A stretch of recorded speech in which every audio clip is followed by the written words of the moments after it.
Maybe I suppose the only thing you could and obviously we've got lots of categories. We are only looking at really whether this side is all-time great or true greats. I'm not even going to bother listing any of the others because it's just not.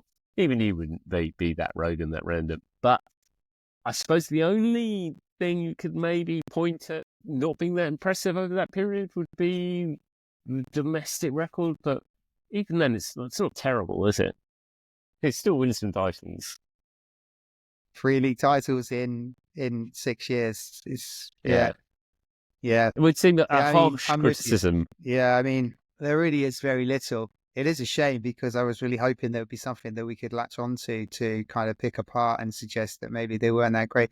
Because you could only rank them in the context of their period of time. And I guess if you were to put this Real Madrid against the current Real Madrid would win. But if you was to put the Puskás and Di Stéfano and the Coppers and the Gentos in this particular era where they've got everything available to them in terms of diet and exercise and technical support, they would probably still be the greatest players of all time. I'm absolutely sure of that.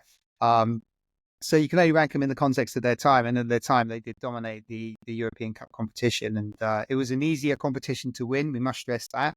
They only had to play 7 games to navigate to the final, to win the final actually, 6 games to get to the final with the odd replay. We know now from the new format, you play 8 league games in a league of 36. The world has gone mad. Yes, the elite of football were playing in a very surreal tournament indeed. So I think, though we gave ourselves, as we answer the essay question, Real Madrid, are they the greatest? Are they all-time greats? Discuss. They are.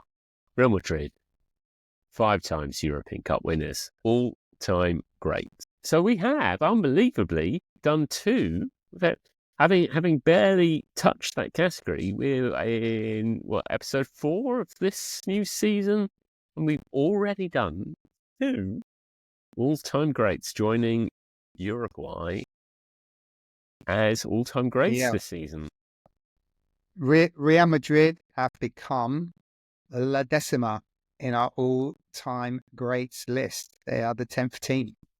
That's a good fact. I like that. I mean, they might go down to 9th when I take Man United back out of.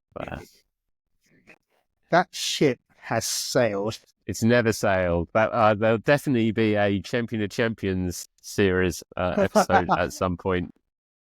Do you know what? Champion of Champions. This is a really, really ridiculous reference. But I was watching the Champions of Champions of. I've kind of delved into these kind of strange TV shows from the 70s and 80s. My addiction to soap, which I completed, by the way, which was really disappointing because it finishes on a bunch of cliffhangers. Yeah, it doesn't. There's no resolution, is there? Yeah. No, because Series 5 was canned. So, all of the cliffhangers. It's kind of a beautiful way to finish it, but quite frustrating at the same time. Yes. Because, does Jessica die? I really need to know. Does Jessica die? Did Bert get mugged?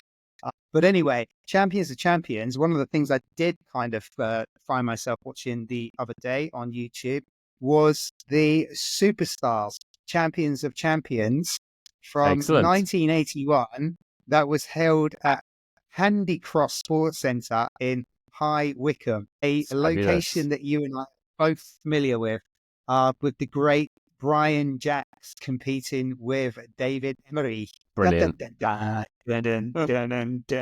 music's just fantastic. Just bring it back for that. They've tried to bring it back a few times, haven't they, Superstars? Yes, including, and I'm just trying to remind myself whether this did happen or not, but I think, didn't Johnny Vaughan host one of the Superstars reboots, which seems too extraordinary a fact, but I'm going to double check this whilst I'm whilst you're double checking that. One of the things that absolutely amazes me, because some of the contenders, the contestants, the sports stars that they had would have been still plying their trade, professional footballers.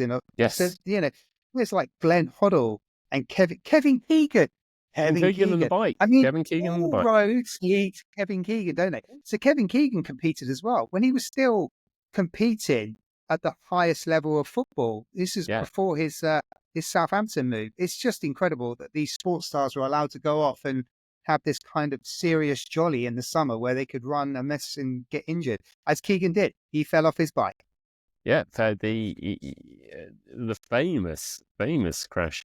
Yeah, Johnny Vaughan hosted a reboot of it. I think on the Johnny Vaughan version, because I was always interested in which footballers appeared in the program, because the footballers, sadly, whilst being fantastic athletes, had no chance actually competing against people like Brian Jackson, Thingy Hooper, who was these guys who were genuinely quite good. Haley Thompson. Yeah. But they had in that Superstars the Johnny Vaughan, Steve Claridge. So South Coast Jamie, he did really well. Just I think because he took it much more seriously than anyone else. But Steve Claridge was in the rebooted Superstars, which was good. I always kept an eye as you would on the footballers, and of course on towards the end of the Superstars prime run in the 80s, when it was starting, they were trying to embrace new sports, and obviously you know that the big sport in the 1980s was snooker, and so Tony Knowles was, of course, from memory, I think Tony Knowles did quite well in the swimming. That's how I remember it. Wow. But straight away, it is appearing that Tony Knowles might have a slight disadvantage competing in a mostly athletics-based event against quite a lot of athletes. Given all he had to do was play snooker. Yeah, I'd like to see his sit-up challenge.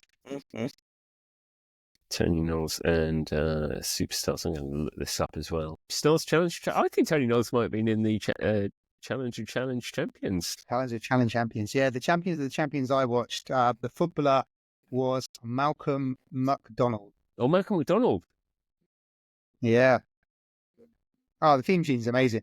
The theme tune's fantastic. This is about the time when these programs were first on. I was quite confused, as I think I've said before, as to the difference between actual sports and these sort of semi-sports TV events which were on at the time, which included Superstars, It's a Knockout, and We Are the Champions with Ron Pickering.